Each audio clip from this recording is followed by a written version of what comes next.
niuye radhi, niombe katibu wangu aweze kufika hapa na kusoma ripoti, kwa sababu afya yangu haiko vizuri. Itakuwa nimesaidia kikao. Sawa, nakubali katibu asome. Na ukubali. Karibu.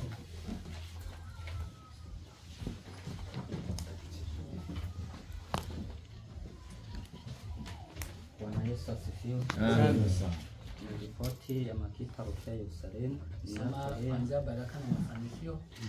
Baraka na mafanikio. Mpango kazi ni kuratibisha ibada. Pili, vikao kwa makundi yetu. Tatu, mafundisho yaliyofanyika ndani ya mpango kazi. Tuliweza kuratibisha ibada. Pili, tuliweza kuendesha na kusimamia vikao kwa vijana wetu, hasa kwa makundi yetu ya waimbaji.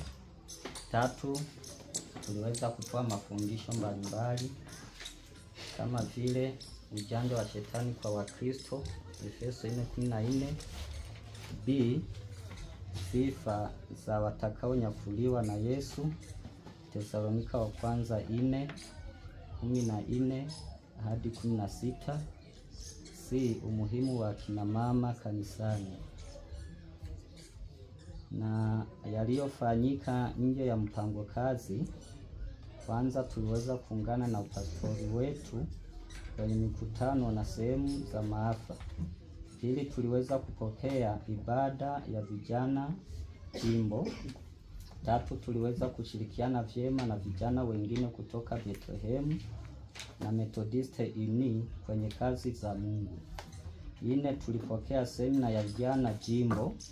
5, tuliweza kuchangia chochote kwenye harambee zilizofanyika. 6, tuliweza kushirikiana vyema na idara diakoni kwenye ujenzi aidha ukarabati wa jengo la sinagogi. 7, tulibahatika kupokea mafundisho ya kuimarisha vijana kimaadili kama vile usimshuhudie jirani yako uongo. 8, tulishiriki maombi pia na meza ya Bwana.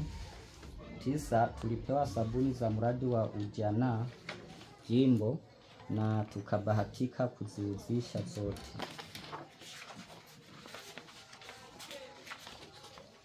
Changamoto ni baadhi ya vyombo vya muziki kuharibika.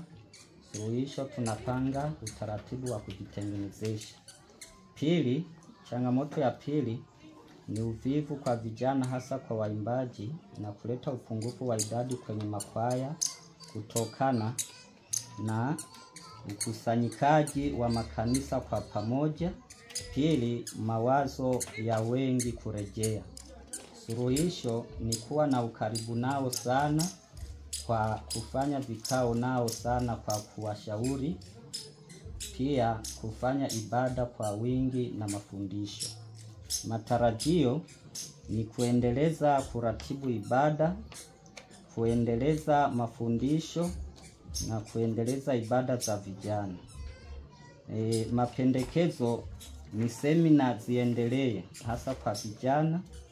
Pili, ni rotation ya makwaya irudishwe ili kuimarisha mshikamano pande zote.